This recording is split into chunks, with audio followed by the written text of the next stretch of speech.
안녕하세요. 저는 결혼을 앞두고 있던 30대 중반의 여성입니다. 한 번도 결혼에 대한 환상을 가져본 적이 없었기 때문에 저에게 결혼은 해도 그만 안 해도 그만인 것이었습니다. 그러다 지금의 남자친구를 만나면서 처음으로 결혼하고 싶다는 생각을 했었지요. 하지만 결국은 저는 혼자 살 팔자인가 봅니다. 내년에는 인생 2막을 시작하게 될 줄 알았는데 씁쓸합니다. 저는 외국계 금융업에 종사하고 있습니다. 결혼을 안 하려던 건 아닌데 늘 공부와 일이 먼저다 보니 연애할 틈이 없었습니다. 가끔 관심을 표현하며 다가오는 남자들이 있었지만 번번이 제가 너무 늦게 눈치를 챘었지요. 말 그대로 버스가 떠난 다음에서야 말이에요. 그러다 보니 어느새 소위 홍기가 가득 차버렸더라고요. 당시 저는 독서토론 동호회 활동을 하고 있었는데 유일하게 직장생활 외에 제가 사람들을 만나는 일이었습니다. 워낙에 사람들 많은 곳에 가는 걸 제가 별로 안 좋아하기도 하고 회사 야근도 많아서 술자리로 이어지는 외부 활동은 하기가 어렵더라고요. 고심 끝에 골라서 시작한 게 독서토론이었지요. 학창시절부터 책을 좋아하기도 했고요. 그곳에서 남자친구를 사귀게 될 줄은 당연히 상상도 못했고 계산에도 없던 일이었습니다. 동호회 인원은 13명이었는데 출석률로 따진다면 50% 정도 되었습니다. 직장인들로 구성되어 있기도 했고 강제성도 없었으니 솔직히 50%도 대단하다고 생각했습니다. 그러다 하루는 저와 남자친구 단 2명만 출석을 한 날이 있었어요. 그날이 저와 남자친구가 사귀게 된 계기였던 것 같아요. 남자친구가 저에게 어차피 우리 둘밖에 없는데 밥이나 먹으러 가자고 하더군요. 저도 회사 끝나자마자 불이 나게 왔던지라 배가 많이 고팠기에 좋다고 했습니다. 그렇게 어쩌다 둘이 사적인 이야기를 나누게 되었는데 말이 잘 통하더라고요. 남자친구는 인근 중견기업에서 일하고 있다고 했습니다. 저희 회사에서 그다지 멀지도 않았고요. 다음엔 퇴근 후에 커피라도 한잔하자는 남자친구의 제안이 싫지 않았어요. 그런 식의 만남이 몇 번 반복되다 보니 어느새 저희는 자연스럽게 연인 사이가 되어 있었습니다. 사귄 지 1년쯤 지났을 무렵 남자친구 집에 인사를 드리러 가게 되었습니다. 남자친구 어머니께서 좋아하신다는 특정 제과점에 케이크와 꽃바구니를 사들고 갔어요. 제가 나이는 있었어도 이런 경험은 처음이라 굉장히 떨리더라고요. 남자친구의 집은 서울 외곽 주택가에 위치해 있었습니다. 솔직히 겉에 보이는 걸로 사람을 평가하면 안 되는 건 저도 잘 알지만 시댁 식구들이 거주하는 곳이 반지하라는 걸 알고는 조금 놀라기는 했어요. 왜냐하면 남자친구는 직장 근처 오피스텔에 살고 있기도 했고 좋은 차도 가지고 있었으니까요. 평소에 씀씀이도 적은 편이 아니었기 때문에 저도 모르게 나름대로 어느 정도 기대치가 있었던 모양입니다. 집 안으로 들어가니 정리가 하나도 안 되어 있었습니다. 신발장에 어지럽게 널브러진 신발들과 여기저기 걸쳐진 옷과 수건들을 보고 있으니 정신이 하나도 없더라고요. 제가 어디 앉아야 할지 갈피조차 잡을 수 없었습니다. 결국 들고 온 케이크와 꽃바구니를 부엌에 내려놓고는 거실 한쪽에 앉았습니다. 소파도 없어서 맨바닥에 앉았어요. 이럴 줄 알았으면 치마 말고 바지를 입고 올 거라는 생각을 하는 찰나였는데 남자친구 어머니께서 고기 사올 줄 알고 고기 구워 먹을 준비를 했는데라며 혀를 차시더라고요. 좀 황당했지만 저도 모르게 죄송하다는 소리가 입에서 튀어나갔습니다. 남자친구가 어머님께 지금이라도 사올 거냐고 물으니까 집 앞에 정육점 가서 사오라고 하셨어요. 안창살 있으면 안창살 사오라고 저희 뒤통수에 대고 소리를 치셨습니다. 정육점으로 가는데 무슨 말을 해야 할지 모르겠더라고요. 남자친구도 제 기분을 눈치챘는지 마음 쓰지 말랍니다. 원래 격식이 없으신 분들이라면서요. 정육점에 도착해서 어머님이 시키신 대로 안창살을 샀습니다. 계산은 남자친구가 했고요. 제가 하려고 했는데 당황한 상태에서 남자친구를 따라 나오다 보니 핸드백을 두고 나왔더라고요. 다시 집에 도착하니 아까 못 봤던 사람이 한 명 있었습니다. 남자친구의 여동생이었어요. 남자친구보다 6살 어린 여동생이 있다는 이야기는 들었는데 친하진 않다고 했어요. 성격이 너무 안 맞는다고요. 너무 뻔뻔하고 생각이 짧아서 이야기를 하다 보면 화가 난다나요. 그때만 해도 제가 실제로 남자친구의 여동생을 본 적은 없었던 상황인데 남자친구가 그렇게 이야기를 하니 오히려 남자친구가 이상해 보였습니다. 좀처럼 남에 대해서 그런 식으로 험담을 하는 성격이 아니거든요. 하지만 남자친구 여동생의 언행과 태도를 지켜보니 남자친구가 그토록 싫어하는 게 충분히 이해가 되더라고요. 화장을 고치려고 핸드백을 여는데 누군가 손댄 것 같은 느낌이 들었습니다. 저는 항상 핸드백 중간을 잠궈두는데 그게 훤히 열려 있었거든요. 하지만 그때만 해도 스스로 예민해서 깜빡한 거라고 생각하고 가볍게 넘겼습니다. 그런데 아무리 찾아도 제 립스틱이 안 보이더라고요. 며칠 전에 산 명품 브랜드로 새거나 마찬가지였고 좀 전에 오는 길에 남자친구 차 안에서도 발랐는데 말이에요. 차에서 떨어뜨렸나 싶어서 이따 집에 갈 때 찾아봐야겠다 생각했습니다. 하지만 차까지 갈 필요도 없었어요. 거실 바닥에 신문지를 깔고 고기를 구워 먹기 시작했습니다. 하얀 원피스를 입고 갔던 저는 옷차림에 신경 쓰느라 몇 점 먹지도 못했어요. 그러다 남자친구 여동생이 쌈장 찍은 고기를 들고 이리저리 설레발을 치더니 결국 제 옷에 흘리더라고요. 저도 모르게 인상을 쓴 모양입니다. 남자친구 어머님께서 사람이 실수할 수도 있지 뭘 그렇게 무안을 주냐면서 성격이 원래 그렇게 예민하냐고 물으시더군요. 그러자 그 여동생이 한다는 소리가 원래 여자가 나이가 들면 그렇게 짜증이 쉽게 난다면서요? 라고 저에게 묻는 거예요. 그제서야 알겠더라고요. 남자친구의 어머니도 여동생도 저를 마음에 들어하지 않는다는 걸요. 고기가 코로 들어가는지 입으로 들어가는지 모를 식사를 끝내고 언제쯤 집에 가려나 눈치를 살피고 있었습니다. 기분도 안 좋고 마음도 많이 상해서 빨리 집에 가고 싶은 생각뿐이었어요. 그런데 어머님께서 부엌에서 수박하고 복숭아를 가져오시더니 저더러 좀 잘라보라고 하시는 겁니다. 손님으로서 인사드리러 온 자리에서 이런 일을 하게 될 줄은 예상치 못했기 때문에 굉장히 당황스러웠어요. 변명 같지만 제 이야기를 좀 해보자면 제가 대학교에 들어가고 나서 어머니께서 사고로 세상을 떠나셨습니다. 어머니가 떠나신 이후 처음엔 제가 어머니의 역할을 맡아 해보려고 했어요. 집안일도 하고 식사 준비도 하는 일들이요. 하지만 아버지께서는 저는 제 인생을 살라며 더 열심히 공부하고 좋은 직장에 가라 하셨습니다. 주부로서의 삶은 결혼하면 좋든 싫든 하게 될 것이니 미리부터 경험할 필요 없다고요. 그리고 절대 자랑은 아니지만 어려서부터 저는 비교적 유복한 집안에서 자랐습니다. 그래서 필요할 때는 집안일을 도와주시는 도우미 이모님이 오시곤 했기 때문에 더욱이 제가 집안일이나 요리에 신경 쓸 이유가 없었어요. 하지만 남자친구의 어머니께서는 어떻게 여자가 그 나이 먹도록 칼질도 못하냐면서 이게 다 엄마가 없어서 그렇다 말씀하셨습니다. 지금부터 당신이 하나부터 10까지 다 가르쳐야겠다고요. 그런 말을 듣고 있는데 너무 속상했습니다. 남자친구가 왜 자꾸 듣기 싫은 소리를 하냐면서 자기가 자른다고 일이 달라고 한마디 나서서 해주긴 했지만 한번 뱉은 말이 주워 담아질 리 없잖아요. 남자친구 어머니께서는 단도직입적으로 묻겠다며 그 나이 먹도록 왜 결혼을 안 했냐고 물으셨습니다. 솔직히 좀 억울하더라고요. 남자친구나 저나 동갑인데 저희 아버지는 남자친구에게 그런 질문 안 하셨거든요. 사람이 사회생활하다 보면 결혼이 좀 늦어질 수도 있는 거라면서요. 저도 똑같이 사회생활을 하고 있었는데 왜 제 나이는 이토록 문제가 되는 건지 싶었습니다. 하지만 어머님께 이런 식으로 따지고 들 수는 없는 노릇이었으니 그냥 직장 생활하다 보니 늦어졌다고 말씀드렸습니다. 그러자 그 직장은 계속 다닐 거냐고 물으셨어요. 여자가 벌어봤자 얼마나 버냐면서요. 제가 다니는 회사는 육아휴직이 비교적 잘 되어 있어서 최대 3년까지 쉴 수 있기 때문에 굳이 관둘 이유가 없다고 말씀드렸습니다. 아버지는 뭐 하시냐는 질문에 사업하시는 분이고 여전히 현역에서 일하고 계신다 했더니 돈은 많이 버시냐고 묻더라고요. 이런 질문을 아무렇지 않다는 듯 하시는 모습을 보고 황당했지만 저도 마음속에서 어떤 반발심이 생겼던 상태라 많이 버신다 했습니다. 한 달에 1,000은 기본이라고요. 사실 저도 잘 모르는데 대충 찍어서 말했어요. 그러자 남자친구 어머니와 여동생 눈빛이 묘하게 달라지더라고요.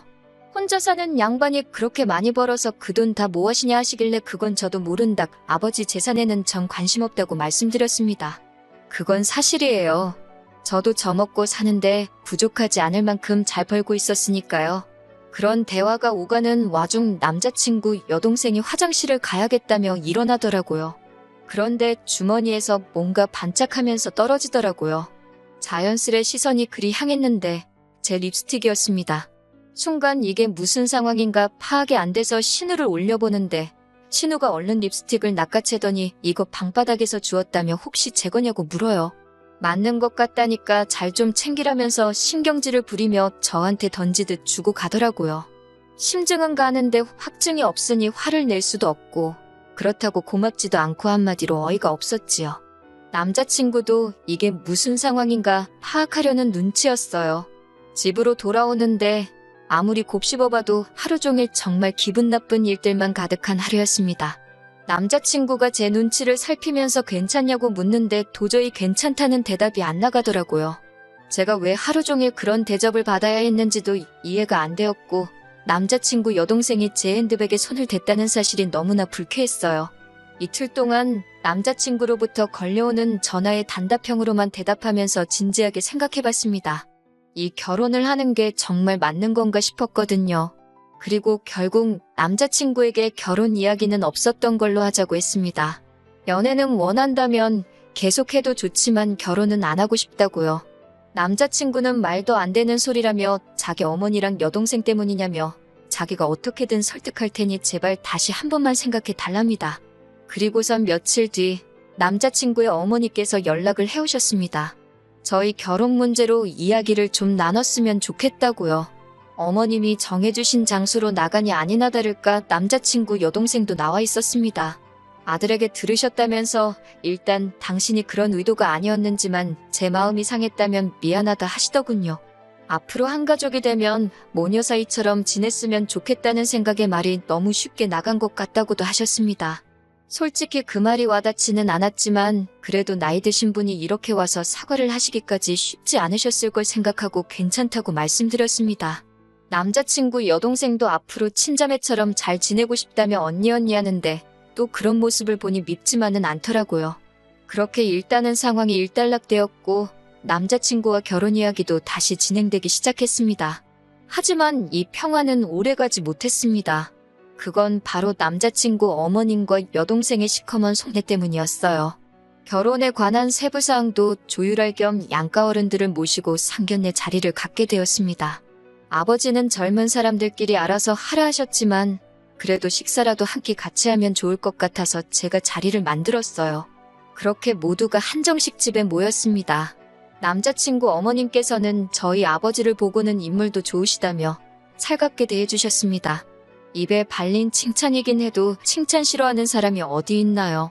남자친구 여동생도 계속해서 저에게 언니, 가방은 어디서 산 거냐? 언니 오늘 너무 예쁘다며 애교를 부렸고요. 남자친구는 이 모든 상황을 굉장히 뿌듯하게 느끼는 듯 보였습니다. 처음에 인사드리러 갔던 날과는 확연히 다른 분위기에 어쩔 줄 모르긴 했지만 결과적으로는 훨씬 기분 좋은 자리였어요. 서로 껄끄러운 이야기는 조금도 오가지 않았습니다. 다만 남자친구 어머니께서 우리는 이제 다 한 가족이니까 서로 힘들면 돕고 이해하고 품어주고 그렇게 살자 하시더군요. 얼마나 듣기 좋은 말인가요? 그때는 그 속뜻을 몰랐기에 제가 남자친구의 어머니와 여동생을 오해한 것 같아 미안한 마음까지 들었습니다.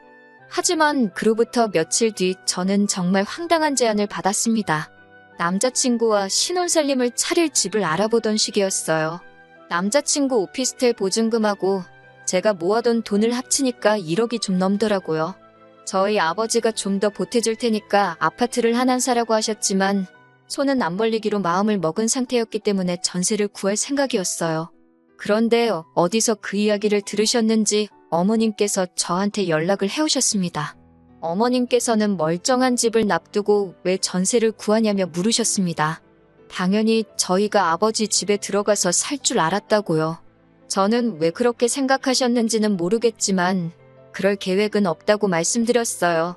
그러자 저희가 저희 아버지랑 같이 살면 남자친구의 오피스텔 보증금은 당장 급한 돈이 아니니 빌려 쓰실 참이었대요. 제가 그 이야기를 듣는데 뭐라고 달리해드릴 말씀이 없더라고요. 제 돈도 아닌데 이러쿵저러쿵 할 수가 없잖아요. 그리고 무엇보다 남자친구랑은 단 한 번도 저희 아버지 집에서 셋이 사는 쪽으론 이야기를 해본 적이 없거든요. 제가 아무런 말도 하지 않자 어머님은 아니면 당신하고 여동생이 저희 아버지 집에서 신세 좀 지시겠답니다. 사돈 집에 들어와서 사신다는 말씀이시냐고 물으니 반지하가 사람 살기가 너무 힘들다고 그러시는 거예요. 그러면서 앓는 소리를 하시는데 아무리 그래도 어떻게 저희 아버지 혼자 사시는 집에 어머님이랑 예비 신우가 들어와서 사나요? 그건 말이 안 되잖아요. 어머님께 죄송하지만 그건 안 될 것 같다고 말씀드렸습니다. 그러자 그럼 다시 처음으로 돌아가서 저희들이 들어가서 살고 남자친구 오피스텔 보증금을 내놓으랍니다. 저희만 잘 살면 다냐고 화를 내시면서요. 불쌍한 당신 모녀는 어쩌라는 거냐고요. 황당하고 어이가 없었지만 뭐라 대꾸도 못하고 어머님의 억지를 듣고 있는데 어머님께서 저더러 하시는 소리가 나이도 많은 애가 시집오면서 맨몸으로 덩그러니 오려고 했냐고 그러시대요. 내가 너한테 집을 사내라고 한 것도 아니고 내 아들 보증금은 내가 좀 쓸 테니 네 친정 가서 살라는데 그게 그렇게 어렵냐면서 말도 안 되는 소리를 계속 하셨습니다. 자꾸 나이 가지고 뭐라고 하시는데 누가 보면 제가 연하랑 결혼하는 줄 알겠어요. 나이가 많은 건 남자친구도 마찬가지였고 오히려 버리는 제가 더 좋은데 자꾸 나이로 저를 후려치시니 저도 굉장히 불쾌해지더라고요. 저는 결국 안 되겠다 싶어서 일단 남자친구에게 전화를 걸었습니다. 다행히 남자친구가 외근 중이라서 금방 왔습니다. 어머님은 남자친구를 보더니 오피스텔 보증금을 주고 저랑 결혼하던지 아니면 사돈한테 말해서 자기가 들어가서 살 수 있게 하던지 하랍니다. 말도 안 되는 두 조건을 주고는 양자택일을 시키니 남자친구도 얼빠진 표정으로 자기 엄마를 쳐다보더라고요. 그러더니 무슨 소리를 하시는 거냐고, 그게 가당키나 한 소리냐고 소리를 지르니까 어머님도 지지 않고 그럼 너는 내가 반지하 방에서 썩어 문드러질 때까지 살았으면 좋겠냐고 따지시더군요. 남자친구가 저에게 잠깐 밖에서 이야기를 하자면 나가자 했습니다. 전 이 상황이 납득도 안 되고 정말 꿈꾸는 것 같았습니다. 남자친구는 한숨을 내쉬더니 자기 어머니가 원래 저렇게 낯두껍고 염치 없는 소리를 잘한다며 자기도 죽을 맛이랍니다. 자기도 연락 잘 안 하고 살다가 결혼 이야기가 나오면서 다시 어떻게 좀 잘 지내보려고 연락을 한 건데 이 사단이 났다며 한숨을 푹푹 쉬더라고요. 그 모습을 보고 있으니 마음이 안 좋긴 했지만 제가 달리 해줄 수 있는 말이 없었습니다. 그런데 그때 남자친구가 절 쳐다보더니 그냥 오피스텔 보증금은 어머니하고 여동생한테 줘버리면 안 되겠냐고 묻더군요. 그리고 아버지 집에 들어가서 살자고 그래요. 아버지가 50평대 아파트에서 저랑 둘이 사셨기 때문에 사실 저희 둘이 들어가서 살아도 부대낄 상황은 아니었고 아버지도 100% 들어와서 살라고 해주실 분이셨지만 전 그러고 싶지 않았습니다. 결혼하면 독립적으로 사는 게 당연하잖아요. 제가 그건 절대 안 될 소리라고 하니까 그럼 자기더러 어쩌라는 거냐고 소리를 치더군요. 제가 냉정하게 왜 당신 어머니가 집이 없으신 것도 아닌데 왜 거주 문제를 우리 결혼식을 통해서 해결하려고 하시는지 이해할 수가 없다고 했습니다. 그러자 남자친구가 상견례 자리에서 분명히 앞으로 한 가족이니 힘든 순간에 서로 도우며 살자고 하지 않았냐고 따져 묻더라고요.